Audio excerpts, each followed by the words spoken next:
গ্রামের মেয়েদের পাশে গিয়ে তাদেরকে বুঝিয়ে তাদের সাথে কাজ করে তাদেরকে কিভাবে বিভিন্ন প্রোগ্রাম দিয়ে তাদের জন্য কতটা সুযোগ সুবিধা দিয়ে তাদের কাজ করা যায় সেই লক্ষ্যে কিন্তু আমরা কাজ করি। বিশেষ করে গ্রামীণ সমাজের যে মহিলারা আছে যারা অনেক কথায় যারা বিশ্বাস করে, মানে অনেক কথা মানে ভুল ভ্রান্তি কথায় সেটা না করে সে নিজে যেটা বুঝবে সেটাই যেন সে করে, সেই আত্মবিশ্বাসটা তার মধ্যে ফিরিয়ে আনতে হবে। আর নারীরাই হলো সমাজের ভিত্তি।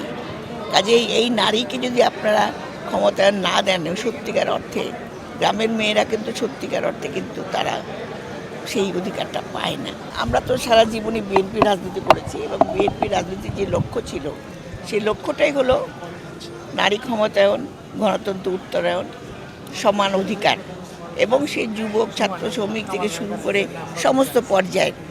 তো সেই জন্য দীর্ঘদিন কাজ করে আমার অনেক অভিজ্ঞতা আছে, বিশেষ করে আমার তৃণমূলে কাজ করার অভিজ্ঞতা অনেক বেশি।